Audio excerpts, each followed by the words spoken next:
Magandang oras mga kababayan, mga ka-Golden Boy. Ito na yung kinakatakutan talaga ni Bato na sabi niya ay magpakanlong siya kay Chis Escudero at dapat tutulungan siya ni PBBM. Well, ito na yung sagot ng itong ating undersecretary ng President's Communication Office.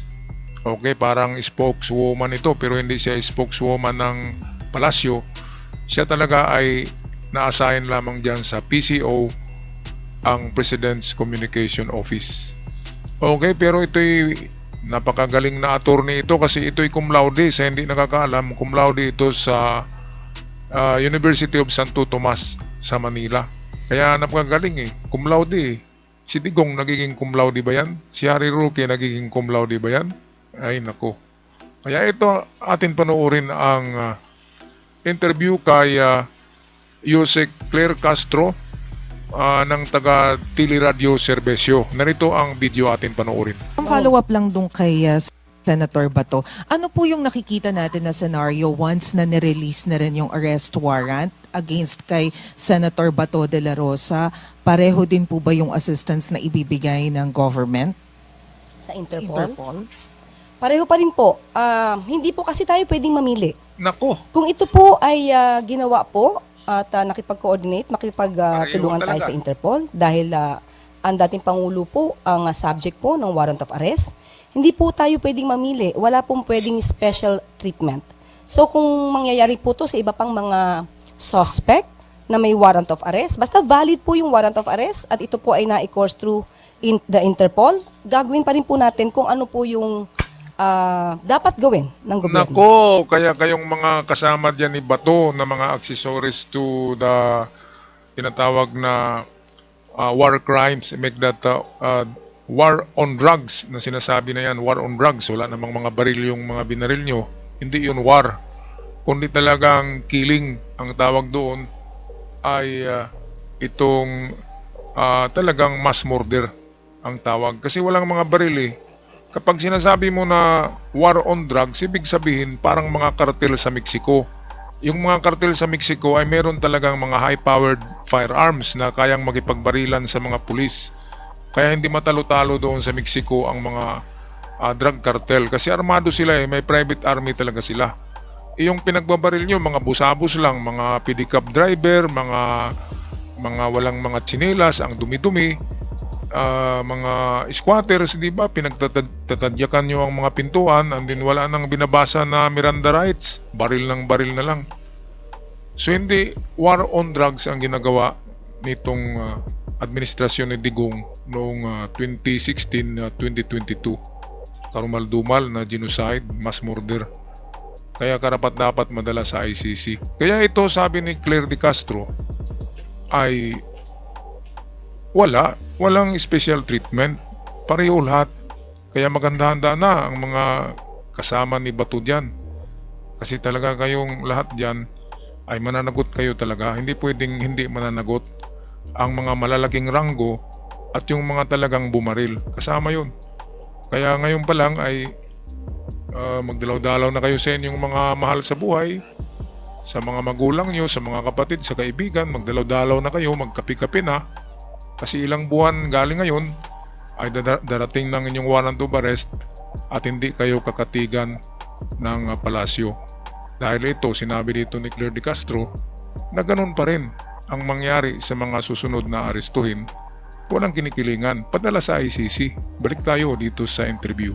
Pero what will happen po? Kasi I understand Senator Bato de la Rosa has already talked to Senate President Chis Escudero and he asked for the protection of the Senate. So paano pong magiging senaryo doon kung may kausap siya sa Senado? Hindi ko po alam kung ano magiging sagot ni Senate President patungkol dyan, hanggang saan yung protection na kanya maibibigay. Kung may warrant of arrest, abogado naman po si Senate President. Alam naman po niya kung ito'y valid at pwede niya po na ikumpirma kung valid ang warrant of arrest. Hindi naman po niya siguro ikakalong at itatago ang masasabing suspect. Ayan, so dyan pa lang na pahayag ni Claire, ni Atty. Claire, na kapag valid ang warrant ay hindi niya pwedeng ikakanlong or ikakandong or itatago si Bato ni Chis Escudero. Itong si Bato kasi ay ginaya niya ang teknik ni Trillanes Di ba si Trillanes wanted ba sa ano yata sa mutiny? And then kinasuhan pero ang Senado ay kumatig kay Trillanes. Mabait naman kasi na tao si Trillanes. Sino bang pinatay ni Trillanes? Magkakaiba ang kaso ni Bato at saka ni Trillanes. Si Trillanes ay righteous man yan. Akala ko nga noon, nabudol-budol ako noon ni Digong eh. Sabi ni Digong, ay naku na tao yan, parang asong ulul-ulul yan. Sabi ko naman, ulul nga kasi palaging nagsasalita eh. Ilang mga 2 taon siguro bago ko na napagtansya na hindi naman yata ulul ito si Trillanes, tama naman yung pinaglalaban. Ngayon, kinatigan si Trillanes, itinago siya ng Senado. Tinulungan siya ng Senado na hindi makulong si Trillanes. Dahil sa walang pinatay si Trillanes, magkakaiba ang kaso eh. Ang kina Bato at Digong ay mass murder. Crime for humanity. Ang kay naman, Trillanes ay mutiny lamang. Yung parang pag-aalsa lang at wala naman silang pinatay. Di ba magkakaiba talaga? Kaya ako kay Chis Escudero, para hindi mabahira ng dumi ang mukha ko, ay magugas kamay siya dito kay Bato. Kasi magkaiba ang kaso ni Trillanes sa ni Bato eh. Si Trillanes malinis na tao, righteous man. Si Bato naman ay kumikiling sa demonyo. Yung amo niya, di ba? Ano bang itawag natin doon?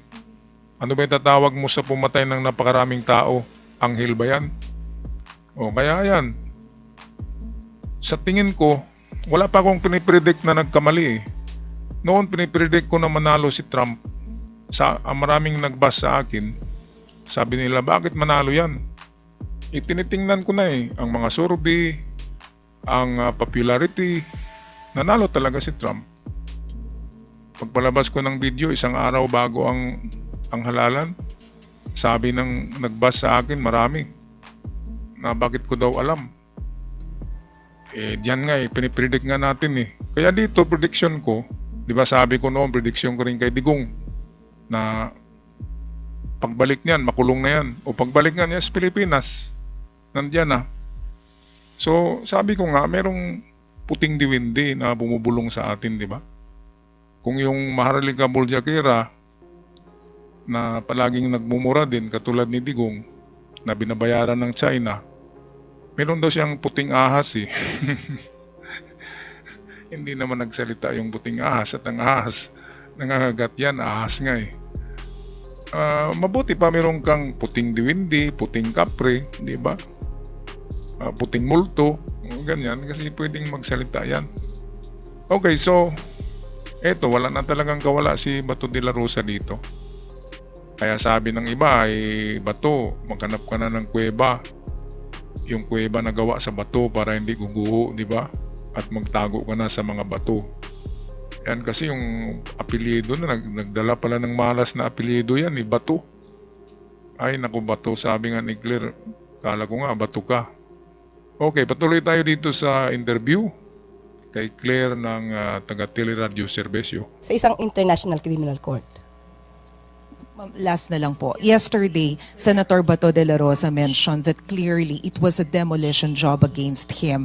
Pero parang nag-benefit pa siya dun sa demolition job kasi tumaas daw yung kanyang survey sa Pulse Asia. Your reaction on that? Paano po magiging demolition job kung ito pong kasong to ay na-file na? Hindi pa po panahon ng eleksyon, hindi pa po panahon ni Pangulong Marcos. Ito po, naisampa po yata to kung di ako nagkakamali taong 2017. Matagal na nga po eh. Dapat noon pa po. Mga DDS, makinig kayo dyan. 2017 pa yung kaso. Hindi pa presidente si Marcos. Kaya walang pakialam dyan si Marcos. Ang nangyari ay nangyari noon pa. Hindi pa siya presidente, si PBBM. Kaya don't blame it to PBBM. Mga DDS, makinig kayo dito. Diba kung ito po ay hindi po nag-withdraw, at alam naman po natin ang dahilan kung bakit nag-withdraw ang dating Pangulong Duterte dito sa Rome Statute. Siguro po, pag-usapan din po natin yung mga di umanong biktima. Ito yung sinasabi ni Claire na yung Rome Statute, ayun yung ICC. Bakit nga ba galing kay Pinoy ang gobyerno ay membro tayo ng ICC. Mabait na tao yung si Pinoy. Ang problema nga lang ay dilawan siya, di ba? Pero kumpara mo kay Digong, ang layo-layo ni Digong kay Pinoy. Si Pinoy mabait na tao, malinis, walang record, hindi nga chickboy walang ang babae. Kaya mabait na tao si Pinoy. Kaya pinagbubuli si Pinoy dahil dilawan nga. Pero si Pinoy ang nagpa-membro sa atin sa ICC. At alam nyo ba na si Pinoy ay isang angsang hero din katulad ni Trillanes at ni General Torre. Bakit? Kasi si Pinoy ang nag-facilitate na si Matubato talaga, kasi buhay pa noon si Pinoy, di ba? Si Matubato talaga ay itago yan ng pari. Itago kasi close si Pinoy sa mga pari. Tinago si Matubato ng pari, ng mga pari. Andin sa tamang pagkakataon ay pinadala ito doon sa the Netherlands. Bago lang, di ba? Nung nakaraang 6 na buwan nandun na sa Netherlands. Si Matubato talaga ang pinakongkreto na witness sa lahat dahil siya yung hitman ni Digong ng maging mayor pa si Digong. Kaya yung kaso ngayon ni Digong, yung sinasabi ng ICC ay kukunti lang na murder kasi yun yung panahon na 2012 pa yata hanggang 2016 sa Davao. Yung mga namatay na sinabi ng ICC ay sa Davao pa yun, hindi yun sa buong Metro Manila o Pilipinas. Hindi kasama yung 30,000 na bagong pinatay. Yung sa Davao lang yung pinatay doon. Kasi ang tukhang ay nakapattern siya sa Davao tukhang.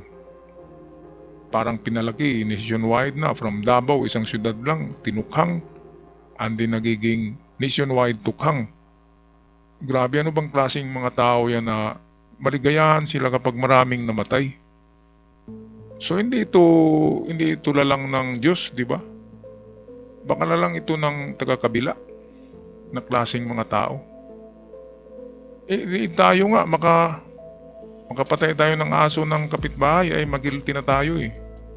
Di ba? Kahit manok nga lang. Kahit daga nga eh, magilty ka kapag nakita mong napatay mo eh. Lalo na kapag tao. Pero sila wala eh. Pag may report na, sir, mayroon na tayong napatay na 10, o kulang pa yan. Mamayang gabi dagdagan nyo. O pagkagabihan ay mayroong 30. Sa Bulacan, di ba? Isang gabi lang. 30 ka lahat ng mga squatters pinagbabaril. Grabe. Susunod na araw, 20. Susunod na araw, 10. Hindi masisiro eh, nationwide eh. Kaya grabe talaga, grabe na. Tinatawag nga ng iba na genocide or mass murder ang ginagawa. Kaya panagutan nila ito ni Bato. Siya kasi ang siya ang chief PNP noon eh. Alam niya ang mga galaw. Ang galawan, sabi nga ni Espinido, siya ang nagturo. I make that siya ang kay Espinido eh, nagpadala doon kay Paruhinog. Kaya si Espinido ang tumapos kay Paruhinog sa utos ni Bato de la Rosa at sa utos din ni Digong. Ay naku, grabe. Ito, tapusin na natin ang video. Hindi puro dapat sa kanila lang nakatuon ang atensyon ng tao. Hindi napapansin sa ngayon ano ang naranasan ng mga biktima. Ano ang naranasan ng mga pamilya na naiwan ng kanilang mga kamag-anak na naging di umanong biktima ng EJK. Bakit ngayon ang mga Pilipino hindi na nakikita yung mga namatay? Ang didiis lang. Bakit napagtutuunan natin ng pansin yung pinagbibintangan na pumatay at nagpapatay? Bakit parang nag-glorify pa natin sa ngayon yun ang naaakusahan ng murder and crimes against humanity? Sana po ang taong bayan, buksan naman nila yung isip.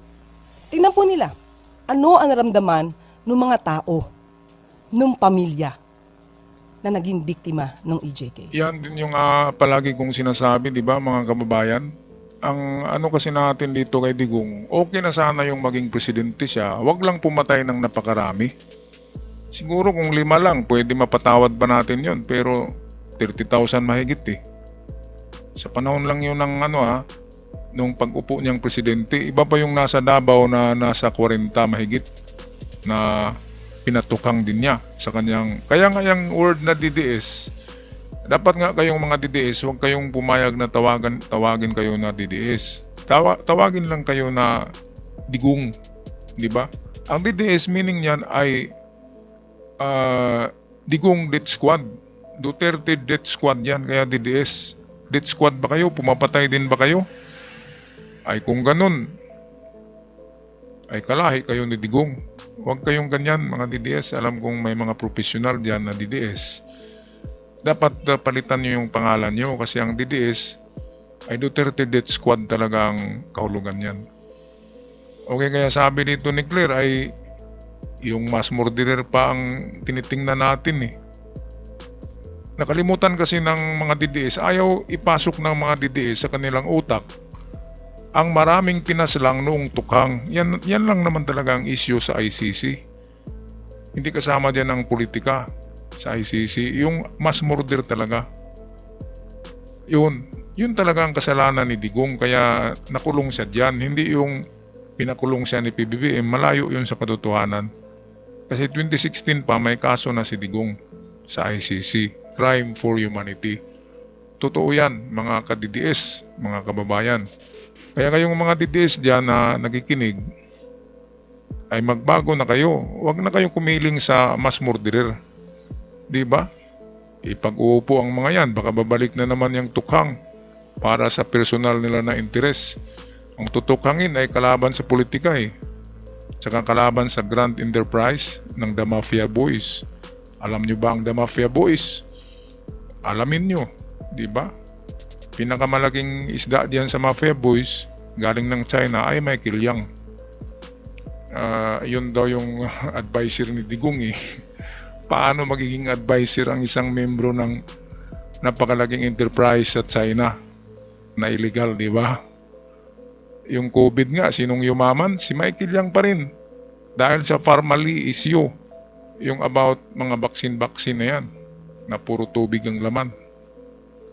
Nako, grabe. So Bato de la Rosa, advice ko sa iyo, ako'y natakot sa iyo, Bato, para sa akin. Mahiwalay ka sa pamilya mo eh, sa anak mo eh. At kung meron kang chicks na tinataguan, mahiwalay ka rin eh. Ipareho kayo ni Digong, di ba? Siguro meron kang chicks, mahiwalay ka rin eh. At okay naman sa sa the Netherlands. Kasi 4 seasons doon, merong snow, summer, winter, and fall. Kaya pwede kayo doon magkapi-kapi ni Digong kung malamig ang panahon, magkakapi. Di ba Bato? So, meron kang dalawang option. It's either ipagpatuloy mo yung pagtatago sa kabundukan ng Agusan Sur. Sa Bukidnon, maraming bundok doon na matataas. Hindi ka na maano doon. Bato, Bukidnon na lang. Kasi si Bantag sa Ifugao eh. Ikaw doon ka sa Bukidnon, malamig doon. O kung susurinder ka, ay talagang malayo ka sa pamilya mo. At life sentence yan ha. Remember, life sentence.